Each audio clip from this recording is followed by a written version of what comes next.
राधे राधे प्यारे भक्तों, शाम सदाशिव चैनल में आप सभी का स्वागत है। आज हम आपको लक्ष्मी पूजन की वैभव कथा सुनाने जा रहे हैं। आइए श्रवण करते हैं। लक्ष्मी मैया की जय। एक बड़ा शहर था। एक शहर में न जाने कितने लोग निवास करते थे। देश देश से कोने कोने में रोजगार की तलाश में आए लोग जब इस शहर में आते तो उनके पास कुछ भी तो नहीं होता था। उनकी एकमात्र यही इच्छा रहती थी कि उन्हें किसी तरह की 2 समय की रोटी मिल जाए।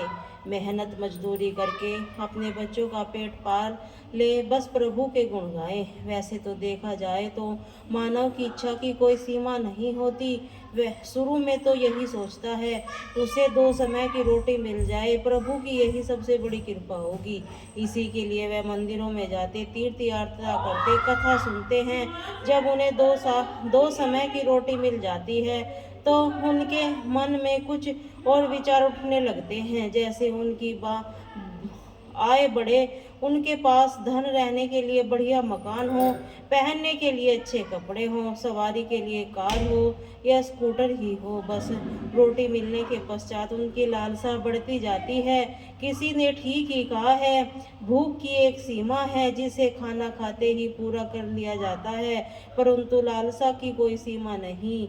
मानव जीवन भी एक सीमा है। लाखों करोड़ों के सपने, सुख शांति, मौज मस्ती की आशाओं की लालसा करने वाला इंसान यह भूल जाता है यह द्वार उसे मृत्यु की ओर ले जाए जा रहा है। मानव जीवन इतना बड़ा कहा है जिसे हम भविष्य का इतना बड़ा बोझ लाद देते हैं। हम काम क्रोध लोभ मोह से अहंकार अंधे होकर उस प्रभु में महाशक्ति को भूल जाते हैं जिससे संसार को जन्म दिया है। जो जीवन देता है वही मृत्यु भी देता है। कलयुग में तो ऐसा ही होता है।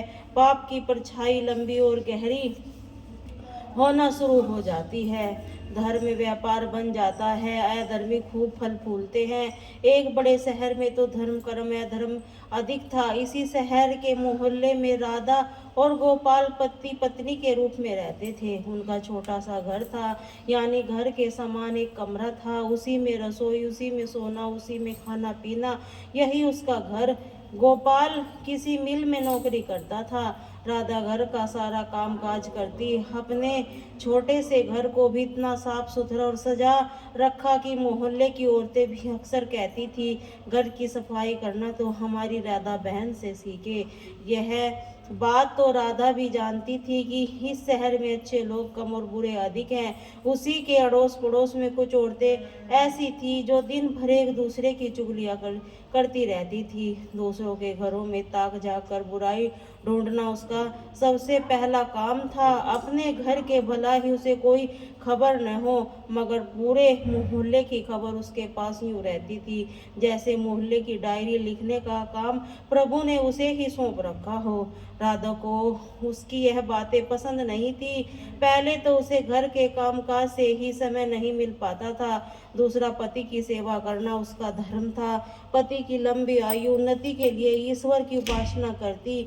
हर मंगलवार को महावीर जी का व्रत करके पति की चिर आयु के लिए रखती।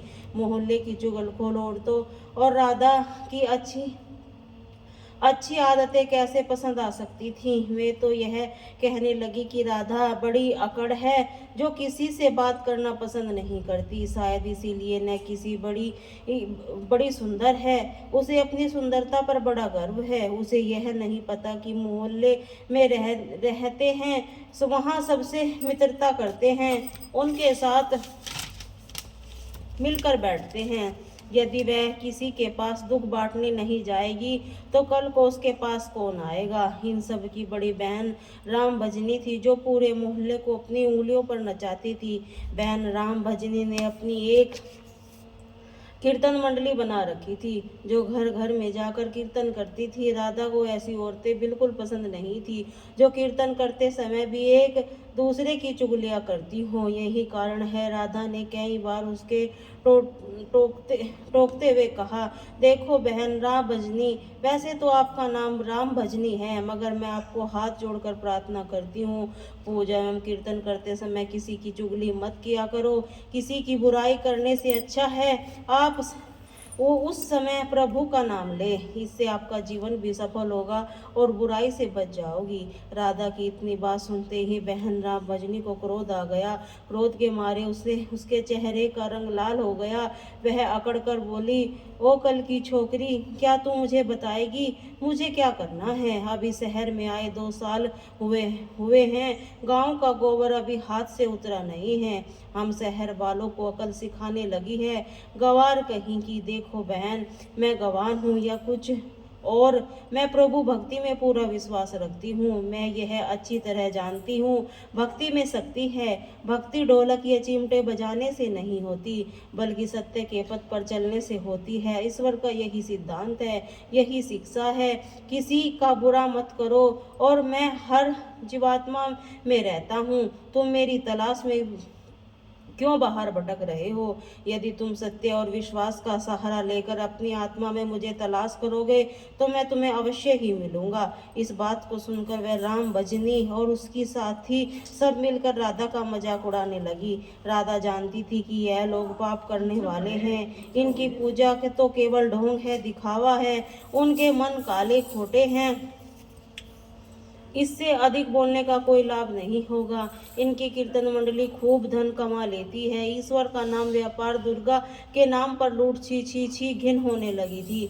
राधा इन सब से अपने घर घर में पूजा पाठ करना शुरू कर दिया। इन लोगों से दूर रहने लगी। उधर गोपाल बुरी संगत में पड़कर शराब पीने लगा, जुआ खेलने लगा। गांव से आया सीधा साधा गोपाल शहर के साथियों में ऐसा फंसा कि उसे यह बुरी आदतें लग गई। शुरू शुरू में तो उसने अपने आप को बहुत बचाने का प्रयास किया, लेकिन जब चारों ओर से आग लगी तो वह कब तक बच सकता था? जब मजदूर का वेतन होता ही कितना है, मास मेहनत करके जो कुछ उन्हें मिलता था उससे घर के 2 समय की रोटी चल सकती थी। मकान का किराया, दुकानदारी, कपड़े लत्ते, यह सब कुछ उस वेतन से ही तो चलता था। लेकिन जब वह वेतन शराब में जाए, चरस गांजा पिया जाए, जुआ खेला जाए तो घर कैसे चलेगा? राधा बेचारी बहुत दुखी हो गई, अंदर ही अंदर घुलने लगी। पति को मना करती तो उल्टा उसे मार पड़ती, गालियां सुनने को मिलती। घर में आकर वह हाय हल्ला करता, लोगों उसका मजाक उड़ाने का मौका मिलता। वह अंदर ही अंदर टूटने लगी, हर समय उदास रहने लगी, अपने मन को आग में शांत करने के लिए आंसू बहाती रहती। इस परदेश में उसका कौन था जो उसे सहारा देता? वह तो अकेली पड़ गई थी, लेकिन उसे प्रभु का सहारा ही था। माँ दुर्गा ने उसे सहारा देती। माँ दुर्गा तो इस घर से रूठ चुकी थी। गोपाल ने घर के बर्तन तक बेच डाले। इतने बड़े संकट में भी उसने प्रभु का विश्वास नहीं छोड़ा, माँ दुर्गा की उपासना नहीं छोड़ी। उसे पूर्ण विश्वास था एक दिन माँ उसके सारे संकट दूर करेगी। एक दिन वह जब घर में खाने को कुछ नहीं था, वह 2 दिन से भूखी थी। जिस दुकान से खाने पीने का सामान उधार मिलता था उसे इसलिए उधार देने से भी मना कर दिया, क्योंकि उसके पिछले रुपए भी नहीं दिए गए थे। इस युग में तो जिसके पास लक्ष्मी नहीं वह भूखा मर जाएगा। राधा माँ चित्र के आगे हाथ जोड़कर बैठी रो रही थी। माँ ने उसकी आंखों से टपकते आंसू को देख लिए, उसके हृदय के दुख जान लिया। राधा रोए जा रही थी, साथ में वह जय माँ लक्ष्मी का पूजन भी कर रही थी। माँ लक्ष्मी मुझे बचा लो, मुझे बचा लो, देखो मेरे घर की क्या हालत हो गई है। मैं 2 दिन से भूखी हूँ, मेरा पति बिगड़ चुका है। घर में लक्ष्मी जी आप बैठी हैं, परंतु आपका दूसरा स्वरूप जो संसार में माया का है वह इस घर में नहीं है। उसके बिना जीवन नहीं। माँ मुझे बचा लो, माँ शक्ति दो, शक्ति दो। माँ लक्ष्मी कृपा करो, इस घर को बचा लो। अब आप मेरा अंतिम सहारा हो। आपसे मुझे बचाया तो आपके चरणों में जान दे दूंगी। अब मेरा ये अंतिम निर्णय है। वह कहती हुई राधा माँ लक्ष्मी के चित्र के आगे गिर गई। उसी समय घंटियां बजने लगी, शंख की आवाज आने लगी। राधा के उदास चेहरे पर अपने आप खुशी की लहर दौड़ गई। तभी उसके कानों में आवाज आई, बेटी राधा, तुम्हारी आराधना सफल हो गई है। तुमने इतने बड़े संकट में भी मुझ पर विश्वास नहीं छोड़ा, अपनी श्रद्धा में कभी कमी नहीं आने दी। इसीलिए तुम पर बहुत प्रसन्न हूँ राधा। एक तो तू पतिव्रता धर्म में पूरी उतरी, अपने पति की सेवा में कोई कमी नहीं रखी। दूसरा, तूने मुझ पर विश्वास नहीं छोड़ा। यह सब मेरे तेरी अग्नि परीक्षा थी जिससे तू पूरी उतरी है। हे जगत माता, मैंने आपसे आज्ञा तक कुछ नहीं मांग आज तक कुछ नहीं मांगा, परंतु आज मैं मजबूर हो गई हूँ। आज पहली बार आपसे घर की खुशियाँ मांग रही हूँ।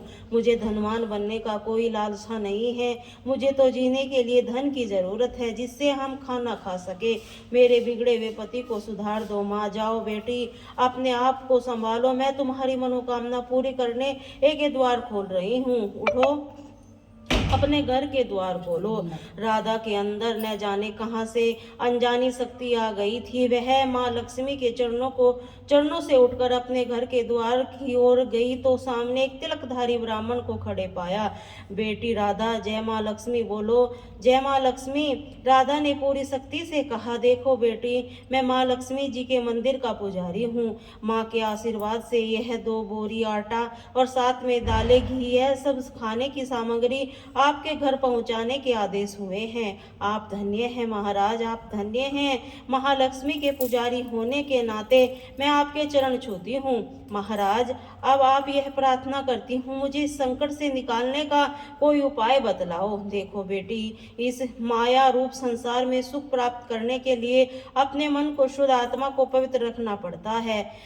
माया लक्ष्मी जी ही की तिजोरियों में बंद रखने वाली पापी होते हैं। यदि तुम अपने मन की शांति और गृहस्थी चलाने के लिए लक्ष्मी जी को प्राप्त करना चाहती हो तो वैभव लक्ष्मी माँ का व्रत करो। इस व्रत को करने से आपकी हर मनोकामना पूरी होगी, तुम्हारे संकट दूर हो जाएंगे। लेकिन पुजारी जी, इस व्रत की विधि को बतला दो। मैं तो मां की उपासना बचपन से करती आ रही हूँ, किंतु व्रत की विधि मुझे नहीं पता। देखो बेटी, लक्ष्मी जी का व्रत बहुत ही सरल है। इसे वैभव लक्ष्मी व्रत भी कहा जाता है। जो प्राणी सच्चे मन से इस व्रत को कर लेता है उसकी सारी मनोकामना पूरी हो जाती है, उसे हर प्रकार के सुख संपत्ति प्राप्त होती है। इस व्रत को विधि पूर्वक करने से उसका फल मिलता है। जो लोग इस व्रत को विधि पूर्वक नहीं करते उसे कोई फल नहीं मिलता, बल्कि वे अपने मन की शांति खो बैठते हैं। कोई पाखंडी और धोखेबाज ये कहते फिरते हैं, सोने के गहने की, हल्दी कुमकुम की पूजा करो, बस हो गया व्रत, परंतु ऐसा नहीं है। कोई भी व्रत जब तक अपनी विधि अनुसार नहीं किया जाता उसका फल शून्य ही तो मिलेगा। यह सब कुछ भी अपने आप ही निर्भर करता है। वैसे घर में यदि सोना हो तो व्रत रखकर उसकी उपासना जरूर करें। माँ लक्ष्मी का व्रत शुक्रवार को करना चाहिए। सुबह उठकर नहा धोकर साफ सुथरे कपड़े पहने दिन भर माँ का पूजन करें। हर समय मुंह से यही शब्द निकले, जय माँ लक्ष्मी, जय माँ लक्ष्मी। शाम के समय पूर्व दिशा की ओर मुंह करके आसन पर बैठे और लक्ष्मी जी की मूर्ति या चित्र ऊंचे स्थान पर रखकर उसके आगे चावलों की ढेरी लगाएं। एक खुली प्लेट में सोने के जेवर रखें। यदि सोने के जेवर न हो तो चांदी से भी काम चलेगा। माँ लक्ष्मी के चरणों में गुलाब के लाल फूल अर्पण करके धूप के साथ साथ देसी घी की ज्योति जलाएं। वैसे तो माँ लक्ष्मी के अनेक रूप हैं, परंतु इन सब की नींव श्री यंत्र है। जो माँ के भक्त श्री यंत्र दर्शन कर लेते हैं, समझ लो इससे माँ के हर रूप दर्शन कर लिए। इससे माँ पूजन के साथ श्री यंत्र को मत भूले। सबसे पहले प्लेट में रखे जेवर को हल्दी का टीका लगाकर 5 बार बोले, जय वैभव लक्ष्मी, हमारी खाली झोली भर दो माँ। इसके पश्चात घी, आटे, चीनी को भूनकर बनाया गया प्रसाद जिसके केले के टुकड़े काटे हों, माँ लक्ष्मी की आरती करके उस प्रसाद को लोगों में बांटते समय भी आपकी जुबान पर माता लक्ष्मी का जय जरूरी होना चाहिए। यह व्रत निरंतर 21-51 रखे जा सकते हैं। सूर्यास्त होने के पश्चात माँ की उपासना करके जब प्रसाद बांट ले तो आप भी भोजन ग्रहण कर सकते हैं। माँ के आगे रखे चावलों को सब पक्षियों को डाल दे। व्रत रखने वाले हर भक्त के लिए जरूरी है कि वह श्री वैभव लक्ष्मी व्रत कथा का पाठ करें, लोगों को भी कथा सुनाए, इससे उसके अधिक पुण्य मिलता है। यह सारे व्रत जब विधि पूर्वक पूरे हो जाएं, इसके फलस्वरूप प्राणी की हर इच्छा पूरी हो जाती है। वैभव लक्ष्मी स्वयं उसका कल्याण करती है। उसके घर में सुख ही सुख मिलते हैं, धन ही आता है, परंतु जिसके घर में संतान न हो उसके लिए यह व्रत करना वरदान से भी कम नहीं। जब व्रत संपूर्ण हो रहे हों, अर्थात 21 या 51वां व्रत जब रखें तो उस दिन 7 छोटी बच्चियों को घर में बुलाकर उन्हें उनका मन पसंद भोजन खिलाएं। फिर कन्या को चांदी अथवा गिलट का एक सिक्का रुपया दक्षिणा में दे। उसी दिन माँ लक्ष्मी जी वैभव लक्ष्मी व्रत कथा 101 या 51 प्रतिमा भक्तों को अपने हाथों में बांटे। यदि अपनी प्रतिमा को शक्ति न हो तो अवश्य बांटनी चाहिए। माँ की प्रतिमा को आगे बैठ दोनों हाथ जोड़कर उससे प्रार्थना करते हुए कहे, हे लक्ष्मी, आपके प्रभु की कृपा से मैंने व्रत विधि पूर्वक कर दिए हैं, इसीलिए हे माँ आप हमारी इच्छा पूरी करो, हमारी मनोकामना पूरी कर दो, हमें सदा सुखी रखना, हमारे परिवार को सुख देना। माँ बस बेटी यही प्राणी के लिए कल्याण मार्ग है। तुम ही श्री वैभव लक्ष्मी व्रत रखो करो, तुम्हारे पति ठीक हो जाएगा और तुम्हें धन ही मिलेगा, तुम सदा कष्ट मुक्त रहोगी। यह कह के पुजारी जी वहां से चले गए। राधा ने आटे की बोरियां पड़ोसन की सहायता से अंदर रखवा दी, दालें भी अंदर रखवा ली।